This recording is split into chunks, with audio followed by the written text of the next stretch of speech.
Hello, আমি কুন্তলা। আজকে daily blog নিয়ে হাজির। সকালে উঠে এই নীল রঙের ওষুধটা যদি না খাই, তাহলে আমাকে নীল রঙের একটা ইউনিফর্ম পরে এক জায়গায় ভর্তি হয়ে যেতে হবে, খেতেই হবে। তারপরে এনার সাথে সম্পর্ক রিসেন্টলি খুব একটা ভালো যাচ্ছে না, কারণ এনারও শরীর খারাপ, আমারও শরীর খারাপ। ইনিও খিটখিট করেন, আমিও খিটখিট করি, দুজন দুজনের উপর খিটখিট করে আমাদের সংসার চলছে। কিন্তু মাঝে কোনো একটা টাইমে যদি এরকম আরাম দিয়ে ব্রাইব করে ওনাকে কাছে পাওয়া যায়, সেইটুকুই আমার লাভ। সেরকমভাবেই চেষ্টা করছিলাম যদি একটু বাগিয়ে আনা যায়। খুব একটা পছন্দ আমাকে এখন উনি করেন না, যেহেতু আমি একটু বেশি বকাঝকা করি। বকলে চলবে না, ওনার মন মর্জি মতো উনি যা খুশি করবেন তাই মেনে নিতে হবে। তো যাই হোক, এরকম আদর যত্ন ভালোবাসা কিছুক্ষণ চললো, কিছুক্ষণের জন্যই। তারপর আর থেকে পাত্তা দেয় না, যেহেতু শরীরটা অ্যাকচুয়ালি ওর খারাপই যাচ্ছে, ওই জন্য মুডটাও ঠিক থাকে না। আর আমারও শরীর খারাপ যাচ্ছে, আমারও মুডটা ঠিক থাকে না, কিন্তু দুজন দুজনেরটা আমরা বুঝি না, দুজনেই আমরা অসুস্থ। তার মধ্যে থেকে একটু সময় এরকমভাবে কাটানোর চেষ্টা করি যাতে একটু ভালোবাসা পাওয়া যায়। আর আলটিমেটলি একটু ভালোবাসা পাওয়ার তো সবারই প্রাপ্তি।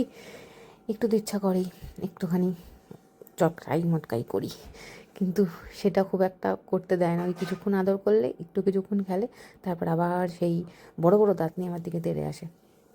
ওর ব্যাপার হচ্ছে, ওকে যখন ও কোনো কিছু নিয়ে খেলবে, তখন সেইটাকে নিয়ে ওকে অ্যালাউ করতে হবে। ওর যখন যেটা ইচ্ছা হবে যখন সেটা করবে, ওকে করতে দিতে হবে। যদি বকা দিই, যদি বলি সেটা না করতে, তাহলে তার অত বড় বড় দাঁত নিয়ে একদম এমনভাবে দেখাবে যেন এক্ষুনি খেয়ে আমাকে শেষ করে ফেলবে। মেনে নিতে হয়, কিছু করার নেই। আমি তো আর দাঁত দেখাতে পারবো না, আমি দাঁত দেখালে আমাকে কেউ পাত্তাও দেবে না। কিন্তু ও দাঁত দেখালে অবশ্যই লোকে পাত্তা দেবে। ও দাঁত দেখালে বরং কেউ আসবেও না, সামনে চলে যাবে। আর আমি দাঁত দেখালে আমাকে হয়তো থাক, সেটা আর বললাম না। যাই হোক, তারপরে সকালে উঠে ওষুধ খাওয়ার পর ব্রেকফাস্ট আজকে বেসিক্যালি সেরকম কিছুই ভালো লাগছিলো না বলে এই আলুর সাদা তরকারি দিয়ে মুড়ি দিয়ে একটুখানি কোনোভাবে খেলাম।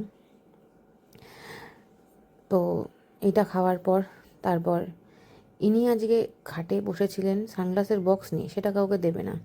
তো সেটার জন্য ওনার সাথে একটা গেম খেলতে হলো। এই কলাটাকে ছুঁড়ে ছুঁড়ে দিচ্ছিলাম, উনি ক্যাচ নিচ্ছিল।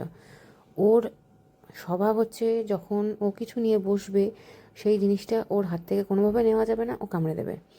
সেটাকে থেকে ডিস্ট্র্যাক্ট করার জন্য কিছু না কিছু জিনিস ওকে দিতে হয়। তো এই গেমটা ওর সাথে খেলছিলাম। ক্যাচ বললে ও ক্যাচ করে, খুব সুন্দরই ক্যাচ করতে পারে, কিছু ট্যালেন্ট আছে। আলটিমেটলি আমার ছেলে তো, তাই ট্যালেন্ট তো থাকতেই হবে। তারপরে যখন মিস করা শুরু করবে, যখন এদিক ওদিক করবে, তখন বক্সটা নিয়ে নিতে হবে। এরকম হচ্ছে গেম। এবার ও মাস্টার মাইন্ড, আমিও মাস্টার মাইন্ড। এই হচ্ছে, এভাবে আমাদের সংসারটা চলে। এই যে বক্সটা দেখতে পাচ্ছ, এই বক্সটাই ও নিয়ে বসে থাকবে, এই বক্সটা কাউকে ও দেবে না। নিতে গেলে ও কামড়ে দেবে। অনেক স্ট্র্যাটেজি করে এই কলাটাকে এদিক ওদিক 4-5-6টা একদম টার্গেটে ছুঁড়েছি যাতে ওর মুখেই যায়। তারপরে এগুলো দূরে দূরে ছুঁড়েছি যাতে একটু হামাগুড়ি দিয়ে এদিক ওদিক যায়, তার সেই সুযোগে একে নিয়ে নিতে হবে। তবে যাই হোক, দুপুরে আজকে মেনু ছিল মাছ, ডাল, সবজি আরও ছিল, সেগুলো আমি খেয়ে ফেলেছি। খুব খিদে পেয়েছিল, আর আগে শুধু শুধু খেয়ে ফেলেছি, তাই ভিডিও ক্লিপটা নিতেই ভুলে গেছি। খাবার দেখে দেওয়া সব ভুলে যাই।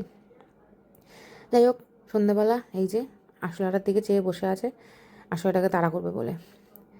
এই চলে আমাদের বাড়িতে। যাই হোক, আজকে টুকটাক এরকমভাবেই দিনটা গেল। তোমাদের কেমন দিন গেল অবশ্যই আমাকে জানিও। এ তো বসেই থাকবে আশলার দিকে টার্গেট করে, এসির লোক সারাতে এসছে তাই ধরে বসেছিলাম। যাই হোক, দেখা হবে নতুন একটা ব্লগে। সবাই ভালো থেকো, বাই।